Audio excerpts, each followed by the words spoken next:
एक गांव था जिसमें एक सेठ अपने परिवार के साथ रहता था। सेठ का गांव और आसपास के शहर में बड़ा व्यापार था। सेठ जी का गणेश जी में बहुत विश्वास था, क्योंकि उनका मानना था कि उसके परिवार की हर खुशहाली का कारण वे ही थे। नियम अनुसार रोज वो नदी पर नहाने जाते और आकर गणेश जी की पूजा करते, उन्हें भोग लगाते और फिर स्वयं भोजन करते थे। यह बात सेठानी जी को अच्छी नहीं लगती थी। वो धार्मिक नहीं थी और ईश्वर में इतना विश्वास नहीं रखती थी। एक बार सेठानी जी ने सोचा कि यह इतना गणेश जी को मानते हैं, गणेश जी की पूजा करते हैं, इससे होता क्या है, आज तो देखती हूँ वो कैसे गणेश जी की पूजा करते हैं। अगले दिन जब सेठ जी नदी पर नहाने जाते हैं तो सेठानी जी गणेश जी की मूर्ति को उठाकर कपड़े से ढककर बगीचे में जमीन में दबा देती है।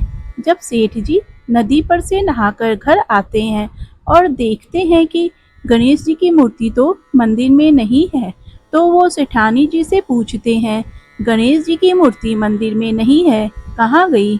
तो सेठानी जी बोलती है, मुझे नहीं मालूम, मूर्ति को घर में बहुत ढूंढा जाता है। उस दिन क्योंकि वो गणेश जी को भोग नहीं लगा पाए, इसलिए वे खाना नहीं खाते हैं और गणेश जी से प्रार्थना करते हैं कि प्रभु, लगता है आप मुझसे नाराज हो गए हो और कहीं चले गए हो। अब जब तक आप वापस नहीं आते मैं खाना नहीं खाऊंगा। उस दिन पूरा दिन निकल जाता है। सेठ की भक्ति में अनन्य श्रद्धा थी, इसलिए उसी रात एक चमत्कार हुआ। सेठ को सपना आया जिसमें वे एक छोटे से चूहे के साथ खेल रहे होते हैं और चूहे को खाने को लड्डू देते हैं।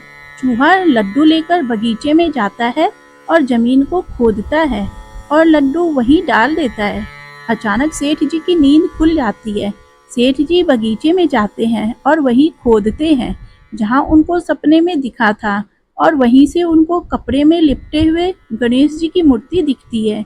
सेठ जी गणेश जी की मूर्ति की पूजा करके उनको वापस स्थान पर रखते हैं और सेठानी को सब बात बताते हैं। बात जानकर सेठानी जी को आश्चर्य होता है और वो अपनी गलती का एहसास होता है और वो सेठ जी को सारी बात बताती है और माफ़ी मांगती है। अब सेठ और सेठानी दोनों गणेश जी की पूजा करते हैं। सच्ची श्रद्धा हो तो भगवान जमीन फाड़ कर भी निकलते हैं।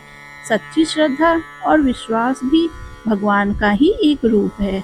दोस्तों, उम्मीद करती हूँ कि आप सबको कहानी अच्छी लगी होगी, तो कृपया वीडियो को लाइक करके कमेंट में जय विनायक जी महाराज लिख दीजिएगा।